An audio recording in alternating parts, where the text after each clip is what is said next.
출애굽기 6장 10절에서 13절까지 말씀입니다. 저와 한 절씩 교독하고 마지막 13절 다 함께 읽도록 하겠습니다. 제가 먼저 10절부터 읽겠습니다. 여호와께서 모세에게 말씀하여 이르시되 들어가서 애굽 왕 바로에게 말하여 이스라엘 자손을 그 땅에서 내보내게 하라. 모세가 여호와 앞에 아뢰어 이르되 이스라엘 자손도 내 말을 듣지 아니하였거든 바로가 어찌 들으리이까? 나는 입이 둔한 자니이다. 여호와께서 모세와 아론에게 말씀하사 그들로 이스라엘 자손과 애굽 왕 바로에게 명령을 전하고 이스라엘 자손을 애굽 땅에서 인도하여 내게 하시니라. 아멘. 오늘 이 말씀 가지고서 하나님의 말씀을 듣는 자가 되어야 합니다. 하나님의 말씀을 듣는 자가 되어야 합니다 하는 제목으로 말씀의 은혜를 나누고자 합니다.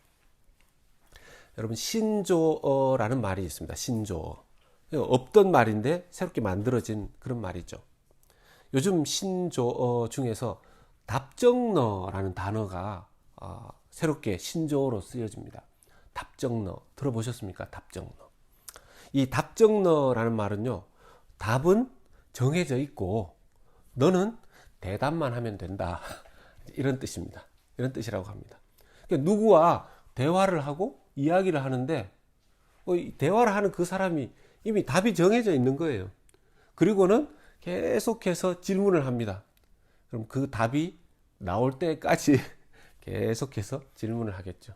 예를 들면 연인 사이에 듣고 싶은 말이 뭐겠습니까? 사랑합니다, 이런 거잖아요. 당신은 나를 어떻게 생각하세요? 이렇게 물어볼 때 상대방이 듣기를 원하는, 예, 나는 당신을 사랑합니다, 이 얘기를 해줘야 되는데 계속해서 다른 얘기를 막 한다면, 예, 답이 정해져 있기 때문에 그 정해진 답이 나올 때까지는 계속해서 질문만 하게 되겠죠. 그걸 보고 답정너라고 말합니다. 때때로요, 하나님 생각하면 하나님 좀 답정너가 아니신가, 이런 생각이 들 때가 있습니다. 답은 하나님이 이미 다 정해 놓으셨고 우리는 대답만 이해하면 되는 거 아닌가. 오늘 하나님과 모세의 대화를 보면요, 하나님은 좀 답정너를 원하시는 것처럼 보입니다. 아니, 답정너로 아예 모세와 관계하시는 것을 보게 됩니다. 출애굽을 하기 위해서, 그 출애굽의 놀라운 일을 하기 위해서, 여러분, 근데 지금 우리가 성경을 통해서 하도 많이 보고 하도 많이 들어서 출애굽하지만, 여러분, 그때 당시를 생각해 보자면 한 나라의 모든 이스라엘 백성들이 그 이집트의 노예가 되어서 나라의 경제가 돌아갑니다. 이건 아예 그 나라의 큰 하나의 법칙이 되어버린 거죠. 그런데 그 나라의 경제적인 노동을 제공했었던 큰 한 무리인 이스라엘 백성들이 어느 날 하루아침에 이집트를 떠난다? 이게 가능했겠습니까? 이건 불가능한 일이죠. 절대적으로 불가능한 일입니다. 거의 아이들과 노약자들 다 합치면 약 200만 정도가 되었을 거라고 예상을 하거든요. 200만 정도의 이집트의 노동자들이 한꺼번에 이집트를 다 빠져나간다? 이건 절대로 불가능한 일입니다.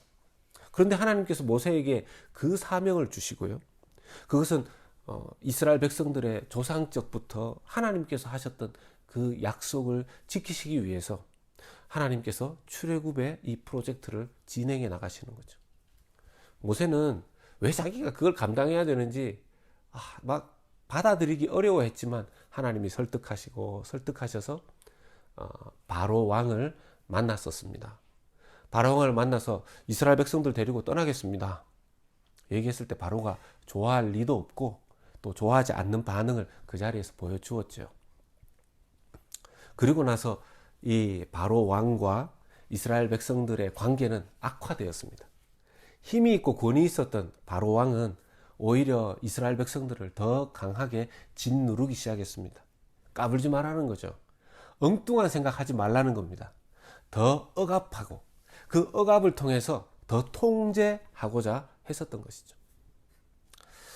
바로 왕이 굉장히 분노해 있었던 것을 알았기 때문에 이스라엘 백성들은요, 모세와 아론이 처음 자기들에게 나타나서 하나님의 말씀을 전했을 때는 그것을 받아들였었어요.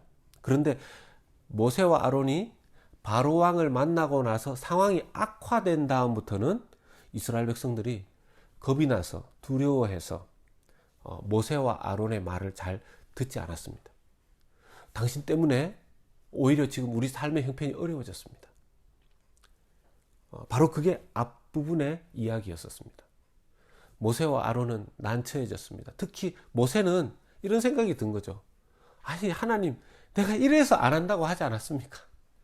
하나님, 이래서 이건 아무리 생각해도 안 되는 일인데, 하나님, 이걸 내가 생각해도 이해 안 되는 이 일을 나도 받아들이기 어려운데, 하나님 저보고 하라고 하셨는데, 보세요. 안 되지 않습니까? 지금 이런 마음이 모세의 마음입니다. 요즘 이렇게 제가 그 세대들을 보면요. 옛날 세대들하고 조금 더 달라져서 시간이 갈수록 더 그렇게 되는데요.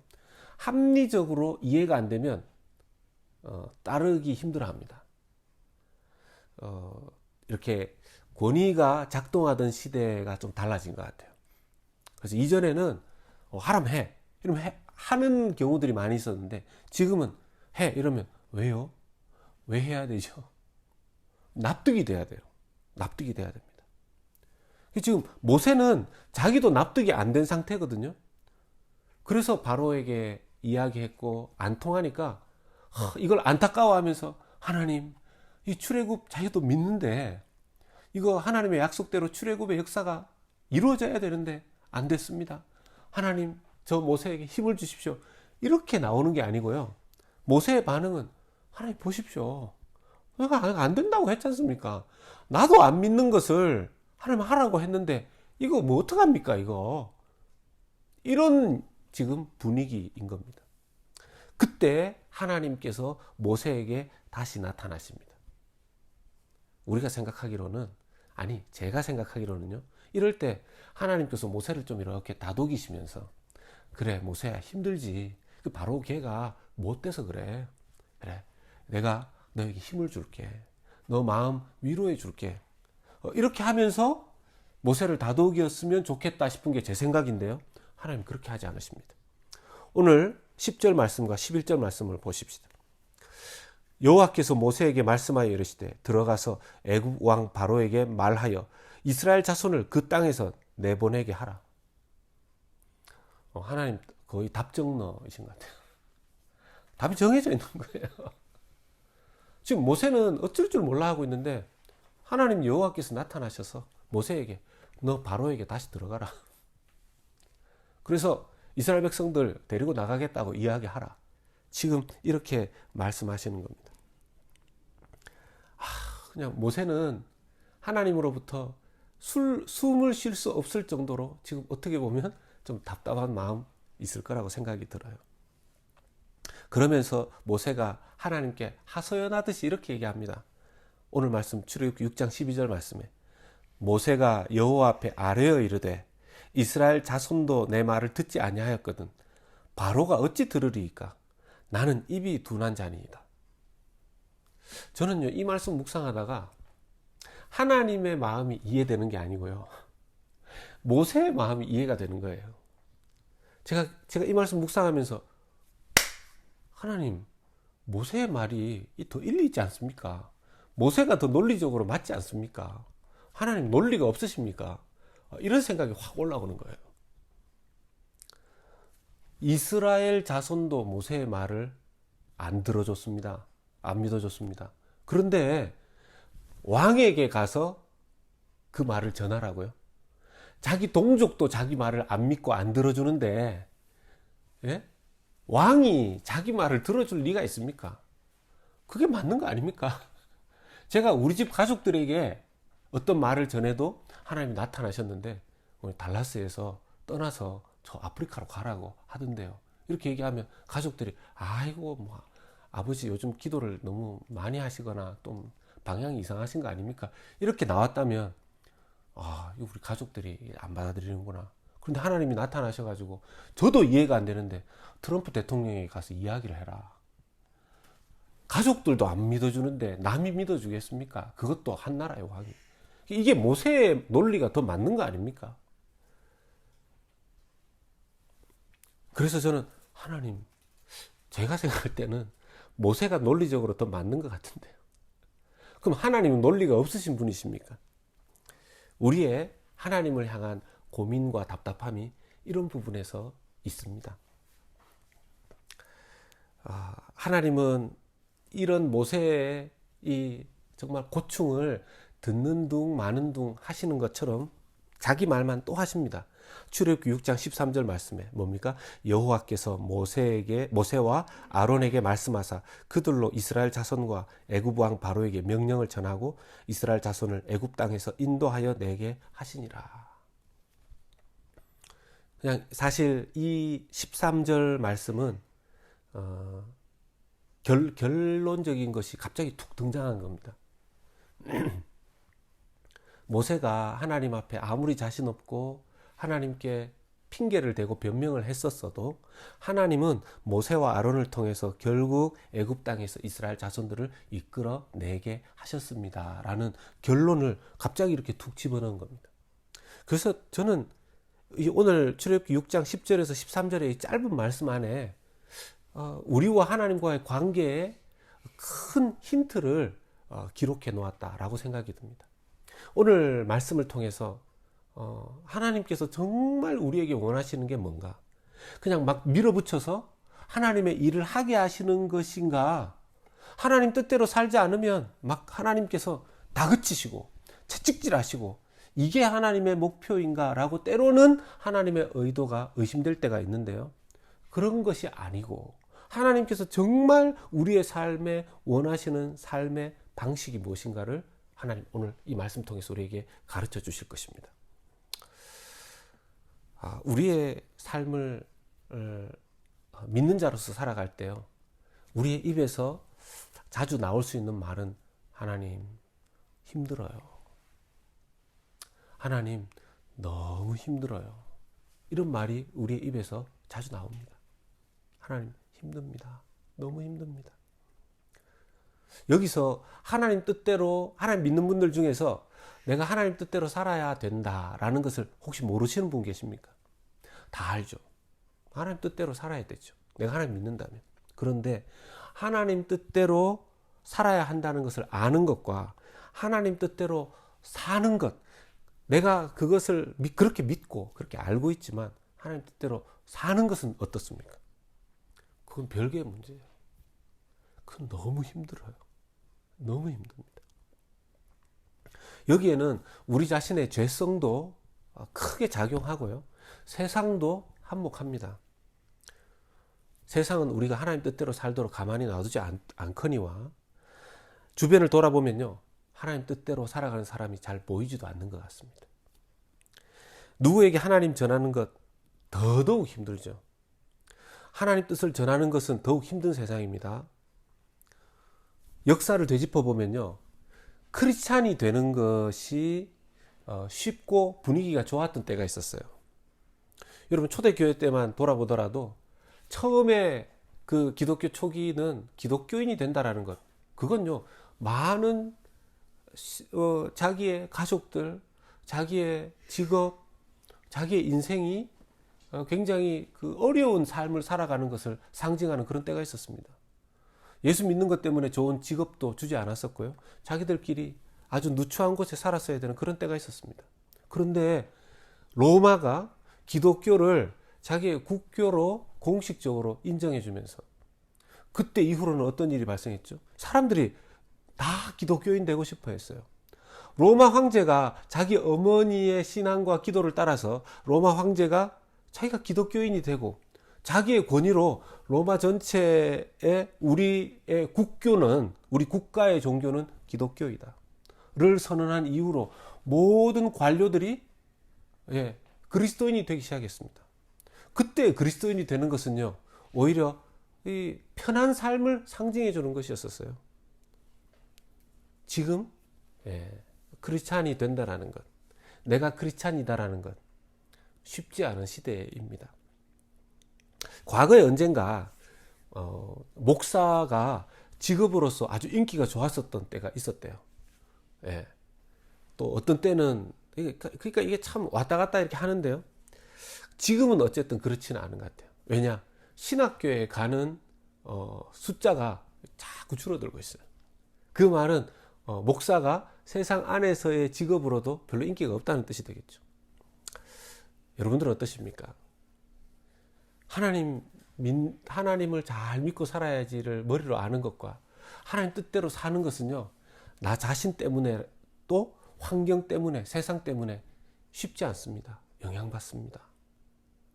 저도 어떤 규모 있는 교회에 담임 목회를 했을 때와 지금 이렇게 개척교회를 시작해서 새롭게 일으켜야 될 때 저의 이 힘듦이 달라요.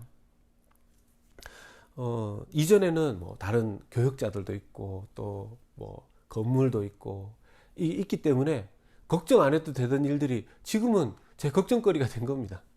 예.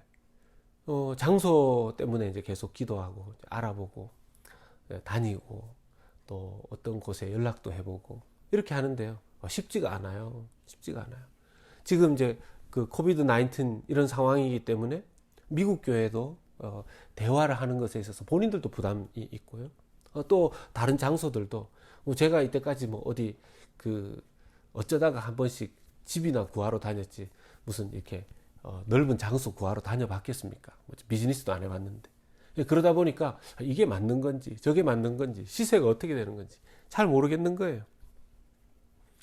한번 그래서 기도하면서 조심스럽게 연락해 봤는데 거절의 뜻을 보이면 사람 마음이라는 게 한번 거절하면 위축되지 않습니까?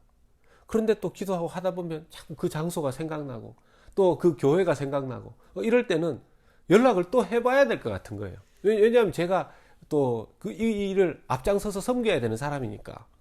그럴 때 야 이거 부담스러운데 하나님 제가 해야 되죠. 그렇게 해야 되는 그런 힘든 것들도 있는 것을 봅니다. 하나님의 뜻이 무엇인지만 더 정확하게 알았으면 좋겠다는 생각이 들 때가 있어요. 하나님, 내가 세상에서 이렇게 살기도 힘들고 어렵지만 하나님 그냥 정확하게 하나님 뜻만 알려주시면 그래도 저 쉽겠습니다. 너 왕따로 살아라. 말씀하시면 예, 왕따로 살겠습니다. 너 어디로 딱 떠나라. 예, 어디로 떠나겠습니다. 어디 누군가에게 가서 그 사람에게 말해라. 정확하게 말씀하시면 예, 제가 그 사람에게 가서 딱 얘기하고 하겠습니다. 그런데 좀 하나님의 뜻이 무엇인지 잘 느껴지지 않을 때가 많거든요. 그럼에도 불구하고 하나님은 하나님이 뜻하신 것을 반드시 이루신대요. 하나님의 작정하시면 한번 하시겠다는 일을 하신대요. 이사야서 46장 10절에 보면요. 나의 모략이 설 것이니 내가 나의 모든 기뻐하는 것을 이루리라. 하나님 한번 하신다면 하신답니다. 욥기에도 이렇게 욥이 고백하죠. 23장 13절과 14절에 그의 뜻이 일정하시니 누가 능히 돌이키랴. 그의 마음에 하고자 하시는 것이면 그것을 행하시나니 그런즉 내게 작정하신 것을 이루실 것이라. 이런 일이 그에게 많이 있느니라. 하나님은 작정하신 것을 이루시는데 하나님 저는 그 하나님의 작정을 잘 모르겠습니다. 하나님의 작정과 뜻을 어떻게 알 수 있냐는 겁니다. 가장 중요한 방법. 하나님의 말씀을 계속하여 들어야 합니다. 하나님의 말씀을 계속해서 들어야 합니다. 이것이 아주 중요합니다.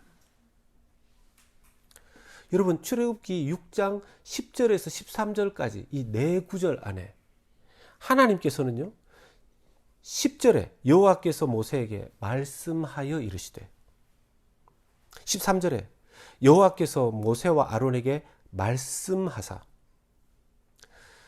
하나님은요 하나님께서 모세를 다루시는 방식은 기본적으로 말씀하시는 겁니다. 계속해서 말씀하시는 겁니다.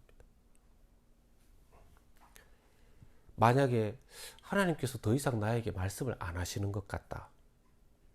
내가 하나님께 아무 말씀도 잘 못 듣고 있는 것 같다. 이러면 이게 큰 문제가 있는 겁니다. 어떤 분들이 그렇게 얘기해요. 하나님의 음성을 듣고 싶은데 어떤 사람들은 막 하나님의 음성을 들었다고 하고 동으로 가라, 귀인을 만나리라 뭐 이렇게 말씀하셨다고 하는 것 같은데 저는 그런 말씀을 들어본 적이 별로 없습니다. 그러신 분들 만나게 됩니다. 여러분 어떻게 하면 하나님 작정과 뜻을, 하나님 음성을 들을 수 있을까요? 여러분 양과 질의 문제를 한번 생각해 보시면 알 수 있어요. 어떤 분들은 하나님의 세비한 음성을 깨끗하게 듣고 싶습니다. 어떤 하나님의 퀄리티 보이스, 크리스탈 클리어 보이스를 듣고 싶습니다. 이렇게 말씀하시는 분들이 있죠. 세상에 어떤 것들을 가장 탁월하게 만들어내려면요, 그것을 만들어내는 그 퀄리티를 만들어내기 위해서 반드시 퀀티티, 양을 투자해야 되는 것이 필요합니다. 무슨 일을 해도요, 내가 그 일에 숙달되기까지는 수많은 시간의 양을 투자해야 됩니다. 연습과 훈련의 양을 투자해야 됩니다. 그걸 하지 않고 곧바로 하는, 가끔씩 정말 천재 같은 사람이 나오긴 하죠. 예, 피아노 안 쳐봤는데 듣고 바로 막 치는 작곡하는 그런 천재 같은 사람이 있죠. 그런 사람, 왜 하나님 음성도 그냥 그렇게 들리는 사람이 있겠죠. 그거야 뭐. 그런데 그게 평범한 사람은 아니지 않습니까? 대부분의 경우에는 퀀티티, 양이 들어가야지만 퀄리티, 질도 그 안에서 나오는 것입니다. 이 말을 하나님과의 관계 속에서 넣어보면요, 하나님과 교제하는 시간, 하나님의 말씀 듣는 시간이 많아져야 합니다. 많아져야 합니다. 왜 하나님께서는 말씀을 통해서 하나님 뜻을 알리실까요? 여기에 하나님께서 정말 우리에게 바라시는 것에 대한 핵심 열쇠가 들어있습니다. 하나님께서 정말 우리에게 원하시는 것은 뭐냐면요, 그냥 이 세상을 하나님 뜻대로 내가 다 몰고 갈 거야가 아니고요, 하나님께서 정말 이 세상에 원하시고 믿는 우리에게 원하시는 것은 하나님과 인격적인 관계를 맺는 것입니다. 하나님과 인격적인 관계를 맺는 것입니다. 우리가 누군가와 인격적인 관계를 맺을 때 가장 중요한 수단은 대화입니다. 대화입니다.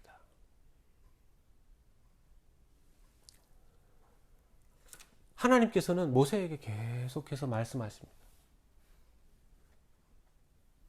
그것은요, 이스라엘 백성들을 구원하는 그 목적도 있지만 하나님은 일단 모세와 관계를 맺기를 원하시는 거예요. 관계 맺기를 원하시는 겁니다. 하나님 우리에게 주시기를 원하시는 것, 막 물질의 축복, 건강의 축복, 이 세상에서 막 뭐 어떻게 되는 축복, 그것은 부수적인 것들이에요. 하나님께서 우리에게 주시기를 원하시는 것은 뭡니까? 하나님과의 관계의 축복입니다. 하나님과의 관계의 축복이에요. 예수 그리스도를 이 땅에 보내주시고 이 땅에서 죽이시고 살리시고 죽으시고 다시 일어나시게 된 그 가장 큰 핵심적인 이유가 뭡니까? 하나님 아버지와의 관계를 이어주기 위하심입니다. 끊어진 하나님 아버지와의 관계. 예수님께서 이 땅에 오셔서 계속해서 보여주셨던 것들, 계속해서 말씀하셨던 것들, 가장 핵심적인 포인트가 뭡니까? 하나님 나라가 임할 것이다. 그런데 그 하나님 나라는 뭐라는 겁니까? 하나님과 함께 하는 나라라는 거예요. 그러면서 그 표본으로 누구와 누구의 관계를 이야기하십니까? 예수님과 하나님 아버지의 관계를 얘기하십니다. 그리고 계속 얘기하시죠. 나와 아버지는 하나이니라. 나와 아버지는 항상 함께 있다. 무슨 뜻입니까? 하나님 아버지와 자기와의 그 인격적 관계를 말씀하시고, 예수님께서 십자가에서 죽어주시고 다시 살아나심으로 너희들도 나를 믿어서 하나님 아버지와의 그 관계를 회복하고 하나님과 함께 있어라. 언제부터 언제까지요? 이 땅에서부터 저 천국에 갈 때까지. 우리가 때때로 그렇게 얘기합니다. 기도와 말씀을 열심히 해야 됩니다. 기도 생활, 말씀 생활 열심히 해야 됩니다. 왜 기도 생활 열심히 해야 됩니까?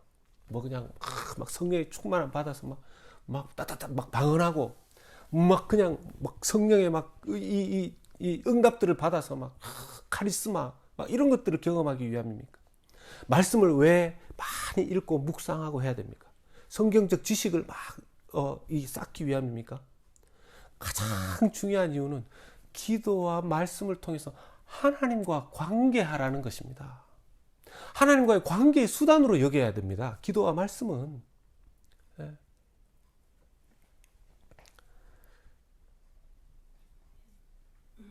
저도요, 개인적으로 참 약하고 뭐 핑계가 많고 변명이 많은 사람입니다.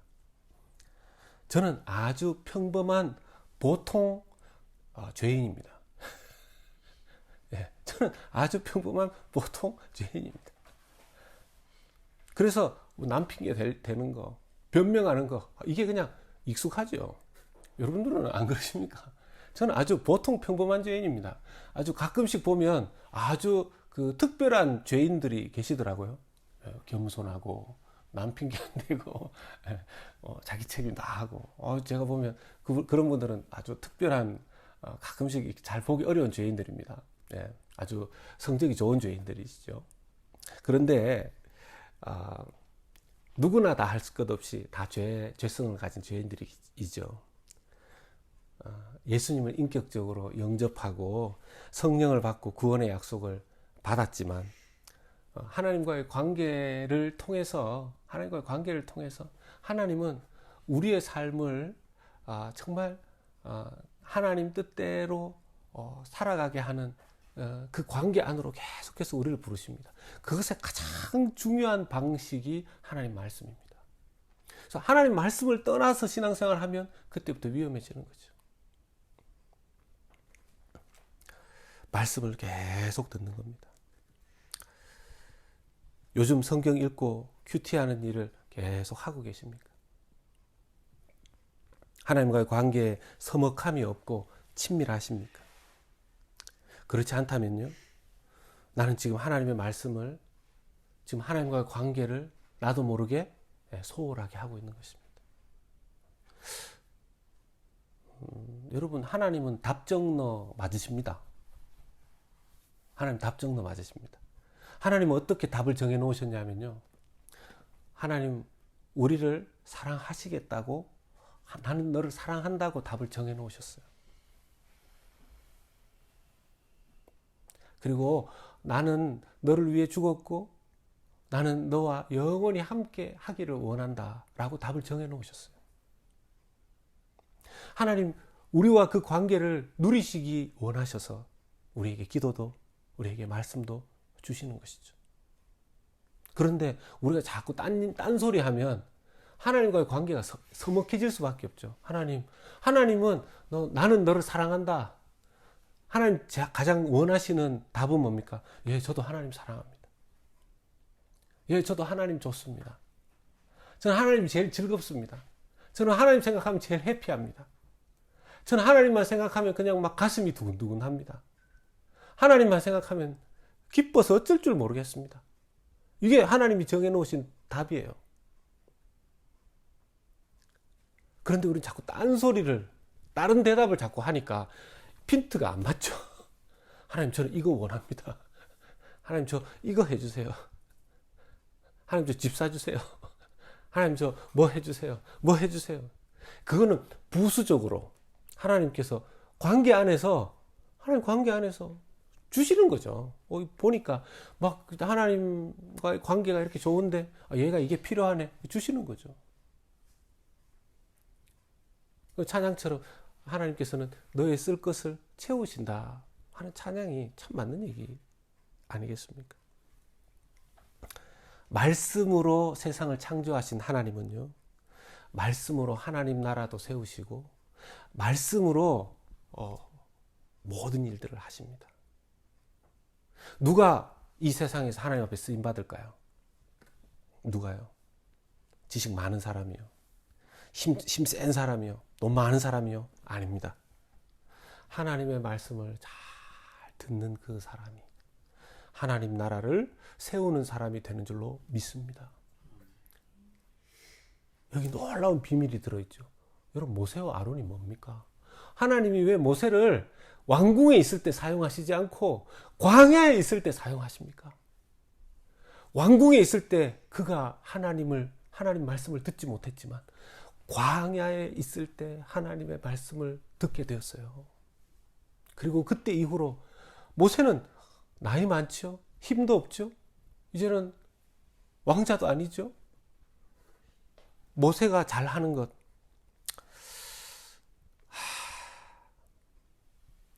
출애굽기 6장 12절에 모세가 정말 하나님 앞에 그의 자세를 보여줘요. 오늘 말씀 출애굽기 6장 12절에 하반절을 보면요, 모세가 자주 했던 말이죠.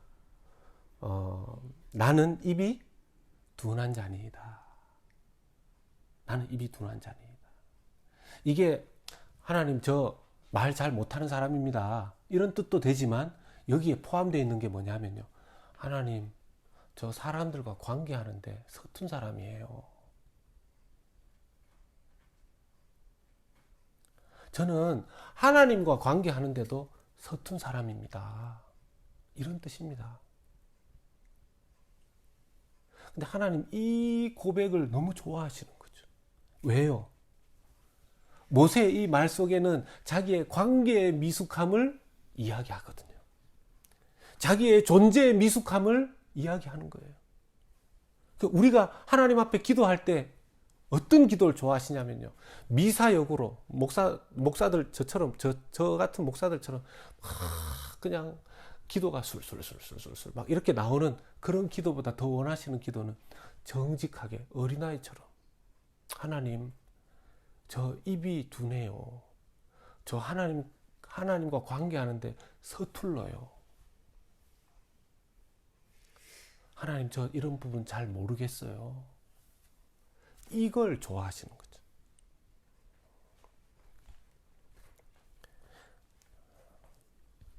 그 정직한 고백을 하나님 원하셨던 겁니다. 사랑하는 여러분, 하나님과의 인격적인 관계 우리가 소홀히 하거나 포기하면 안 됩니다. 나는 성경 읽어도 잘 모르겠습니다, 기도해도 한 몇 분도 집중도 안 됩니다. 포기하시면 안 됩니다. 이번 한 주간 오늘 이 예배부터 다시 시작하도록 하십시다. 하나님, 저는 입이 둔한 자입니다. 입이 둔합니다. 그래서 기도를 뭘 해야 될지 모르겠습니다. 저는 하나님과 관계가 서투른 사람입니다. 어색한 사람입니다. 저는 하나님 귀가 둔한 자입니다. 하나님 무슨 말씀하시는데 잘 못 알아듣겠습니다. 그러나 하나님께서는 우리와 관계 맺기를 원하시는 분이신 줄 내가 믿으니까 하나님 도와주십시오. 주님과 관계 맺기를 원합니다. 예수님께서 얼마나 이걸 원하셨으면 예수님도 그렇게 말씀하시지 않았습니까? 나로 말미암지 않고는 아버지께로 올 자가 없느니라. 우리는 예수님으로 말미암아서 하나님께로 항상 나아갈 수 있습니다. 이 예배를 통해서 다시 한번 우리에게 그 말씀 하시는 거죠. 나는 너를 원한다. 이게 하나님의 답정너입니다. 답은 정해져 있고 너는 대답만 해라. 나는 너를 원한다. 나는 너를 사랑한다. 이 관계 속에 살아야 나중에 우리 찬송 부른 것처럼 고향집에 올라가 아버지의 품 안에 영원히 살려라. 여기에서 하나님과의 관계를, 그 서투른 관계를 많이 회복해야 아버지의 품 안에 이렇게 안기죠. 여기서 하나님과 관계도 별로 안 했었는데 갑자기 천국 가가지고 아버지의 품 안에 가겠습니까? 부담스러워가지고 서로 처음 뵙겠습니다. 네. 이렇게 다른 분들에게 말씀은 많이 들었는데, 야, 이런 분이셨군요. 아니, 그때 가서 그럴 수는 없지 않습니까? 그건 너무 비극적인 얘기죠. 하나님과 풍성한 교제 누리는 이번 한 주간, 물론 바쁘실 겁니다. 피곤하실 겁니다. 일상의 생활 가운데에서 하나님을 늘 부르시고 또 시간을 내서 하나님 말씀 듣겠습니다. 저는 하나님과 관계 맺기를 원합니다. 이번 한 주간 그 풍성한 하나님과의 교제 누리시는 그 은혜를 누리시는 귀한 한 주간 되시기를 주님의 이름으로 부탁드리고 축복합니다. 아멘. 우리 함께 한번 찬양하기를 원합니다.